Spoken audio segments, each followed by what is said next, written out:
Le vamos a pedir ahora al compañero Hernando Arbelo de Argentina que tome el micrófono para su exposición. Muchas gracias. Buenos días a todos. En primer lugar, agradecerles la invitación que nos cursaron para poder participar en este encuentro y conocer un poco más de la realidad educativa mexicana, que la tenemos muy lejos en Argentina. Yo, junto con Carlos Garberi y Patricia Chávez, que ya anteriormente han estado exponiendo, formamos parte de la Red Riosal. Somos historiadores de la educación y en ese camino venimos hace ya algunos años construyendo desde la historia, porque somos historiadores, venimos construyendo un campo de la historia de la educación, que en Argentina es pequeño, y sobre todo el de la educación popular, ¿no? Más pequeño y relegado todavía. Tenemos ahí todo un debate y algunos momentos de encuentro y desencuentro con las ciencias de la educación, que en Argentina son las que históricamente han construido este campo de la historia de la educación. En el caso mío, lo que yo venía a contarles acá, a relatarles un poco, era un problema específico, que es el que vengo investigando desde hace ya 10 años aproximadamente dentro del campo de la educación, que es el campo de la educación técnica, ¿no? En ese sentido, me gustaría primero hacer una definición de qué entendemos por educación técnica, cuál es la educación técnica que yo vengo investigando, porque es un concepto muy amplio y es muy polisémico y es muy antiguo también. Cuando yo, a lo largo de esta presentación que voy a hacer, en la que voy a estar atento al tiempo lo más que pueda, hablo de educación técnica, me refiero a la enseñanza de destrezas y pericias prácticas que se imparten en establecimientos de gestión pública, estatales sobre todo, durante el siglo XX. La educación técnica es mucho más amplia que eso y mucho más antigua también. Escuelas de artes y oficios y otros establecimientos que enseñaban pericias. Yo aquí les vengo a hablar más bien de la educación técnica vinculada con el desarrollo industrial del siglo XX, que caracterizó en algunos aspectos a Argentina, pero también a México, a Chile, a Brasil y a otros países de nuestra América. En ese sentido, la educación técnica siempre ha sido muy relegada dentro del campo de las políticas educativas, a pesar de que, desde mi punto de vista, es la educación que verdaderamente emancipa al individuo, porque es la educación que es una educación integral, es decir, no se propone solamente enseñar contenidos de tipo humanístico, contenidos de tipo teórico, sino que lo que propone es una fusión, es una propuesta de emancipar al individuo a través de la unión del trabajo manual con el trabajo intelectual, que es una característica que tienen nuestros sistemas educativos en Latinoamérica desde que finales del siglo XIX empezaron a construirse. Siempre primó más la educación de tipo humanística, la educación tipo bachiller, la educación proveniente del campo de las ciencias sociales, si se quiere, más que de las ciencias técnicas. En ese sentido, ese es un problema recurrente que la educación técnica nunca pudo superar a lo largo de todo el siglo XX. Su subordinación a los estudios humanísticos, ¿sí? Siempre se produjeron más bachilleres que técnicos. Ahora, ¿por qué pasó esto? La educación técnica, hay que hacer una división entre aquella que fue propia de las políticas públicas, estatales, de aquella que provino del campo popular, de las experiencias de autogestión que también se desarrollaron. Pero incluso dentro del campo de la educación popular, siempre la educación técnica quedó relegada. Cuando se proponían experiencias de educación popular, se proponía educar, se proponía emancipar, se proponía crear un sujeto, pero la cuestión de tratar de fusionar, de tratar de volver a unir el trabajo manual y el trabajo intelectual, siempre, aunque existieron propuestas y existieron políticas, siempre fue una tarea pendiente. Nunca se logró crear un establecimiento educativo, a pesar de todas las propuestas que hubo, que fuera esencialmente técnico. Es decir, donde se enseñara esencialmente educación técnica y no que la educación técnica compartiera lugar con los estudios humanísticos. En el caso argentino, desde que se crea la educación técnica oficial a finales del siglo XIX, los establecimientos de educación técnica, y eso es algo que continúa hasta el día de hoy, nunca pudieron salir de su estructura originaria, que era un tramo de estudios teóricos y un contraturno de estudios técnicos. Y siempre los estudios técnicos dentro de la caja curricular tenían un lugar subordinado a los estudios humanísticos. Y por más que se intentó y hubo propuestas de reforma a lo largo de todo el siglo XX para tratar de crear un establecimiento educativo que fuera específicamente técnico, ¿sí?, siguiendo, por ejemplo, modelos europeos, también mirando el modelo de la educación politécnica en la Rusia soviética, eso nunca se pudo hacer. Hubo un intento en el gobierno peronista, no se logró.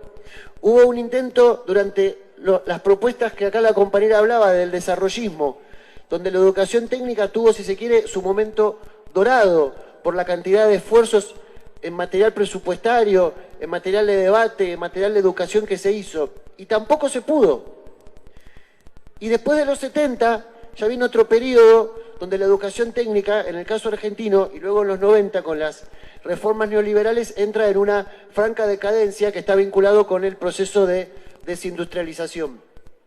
Las políticas públicas de educación técnica, que en el caso particular mío yo investigo, de las que les voy a hablar un poco, están vinculadas o están desarrolladas entre las décadas del 40 y del 70, el momento donde Argentina tuvo su auge industrializador. En ese contexto, la educación técnica, que hasta ese momento era una rama marginal dentro del sistema educativo nacional, logró convertirse en una modalidad específica, autónoma, durante el régimen peronista. Posteriormente, durante lo que se conoce comúnmente como la apuesta desarrollista, que en Argentina está vinculada con gobiernos autoritarios o semidemocráticos, porque el principal partido político, que era el peronismo, estaba proscripto, ganó más autonomía, se inscribió dentro del desarrollo nacional, del desarrollismo, a través de los organismos propios de la planificación. Por lo tanto, cuando se habla de educación técnica en las décadas del 50 y 60, hay que vincularla con las políticas desarrollistas, con la Alianza para el Progreso, con la creación de organismos específicos que tenían el objetivo principal que había dado nacimiento a la educación técnica como modalidad, que la educación técnica tenía que alcanzar en términos cuantitativos al resto de las ramas de educación humanística, de las cuales venía rezagada.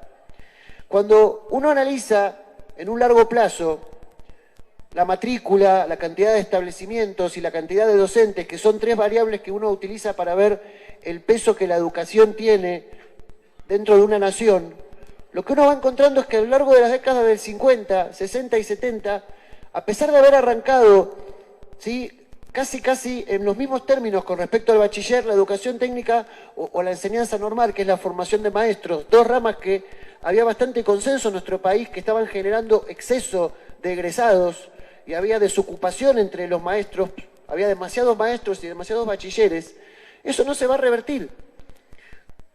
La educación técnica va a ganar lugar dentro del sistema educativo, pero se va a ir rezagando respecto a la formación de maestros y bachilleres. Y esto, en el momento del auge del desarrollismo, cuando la educación técnica despierta más interés en los gobiernos e incluso en organismos como la CEPAL o la UNESCO, no se logra revertir.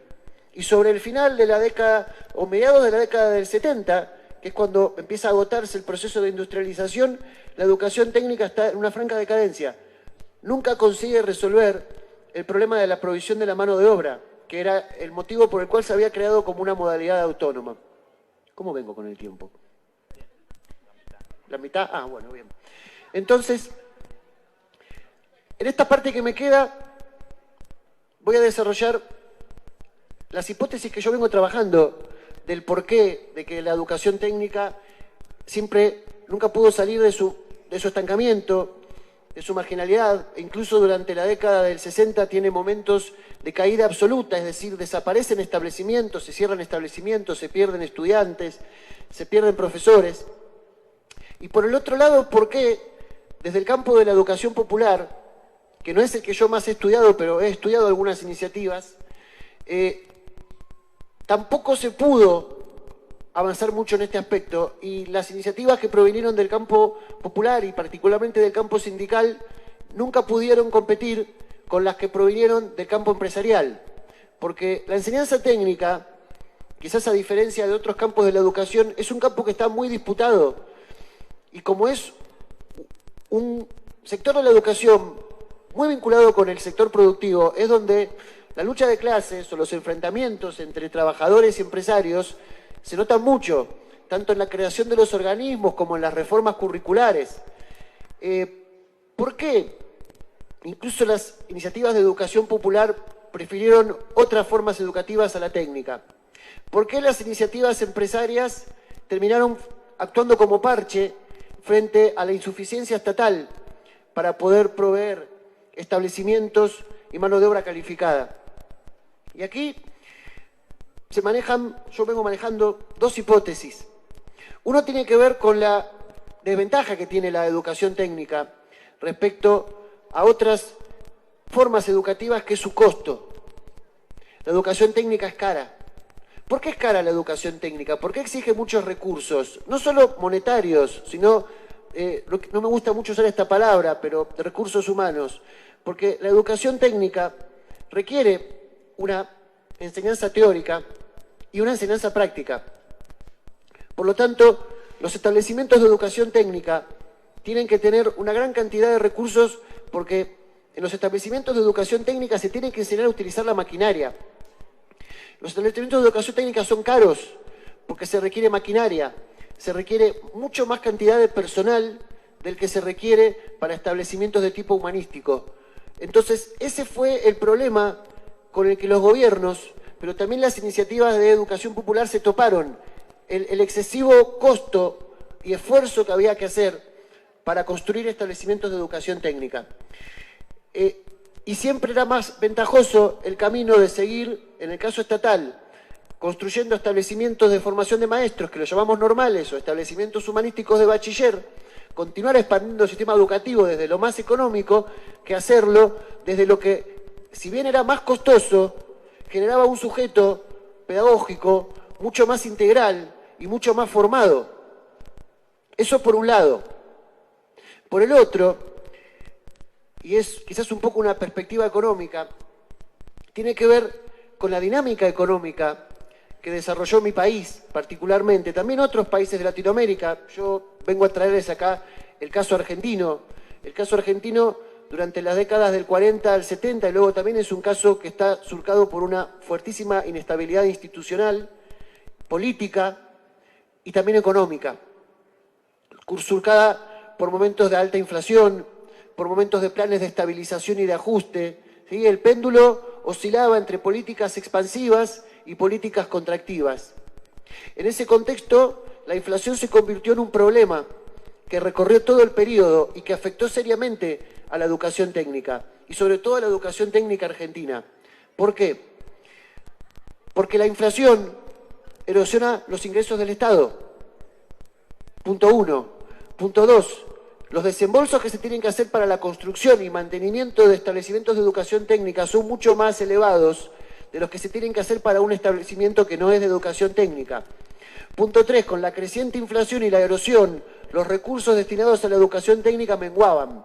Y punto 4, que es lo característico de la educación técnica en Argentina hasta que se provincializó la década del 90, porque hasta ese momento era una educación técnica de tipo nacional, es que se suponía que en su autarquía tenía que financiarse con un impuesto al aprendizaje que provenía del sector empresarial.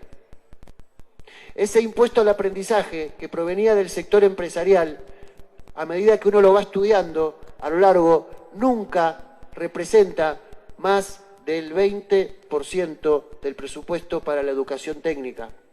El sector empresarial, que desarrolló sus propias iniciativas, no contribuyó al sostenimiento de la modalidad. Por lo tanto, el otro 80% tuvo que cubrirse con gasto con presupuesto proveniente del sector educativo. Por lo tanto, para ir cerrando y estar dentro del tiempo, no solamente es una cuestión de que curricularmente nunca se pudo construir una verdadera educación técnica que unificara el trabajo manual con el intelectual. Y esto no fue solo un problema argentino, yo estoy seguro que en los politécnicos de este país estas discusiones también se debieron haber dado. E incluso en la Rusia soviética no se logró. que fue la experiencia más avanzada de educación politécnica.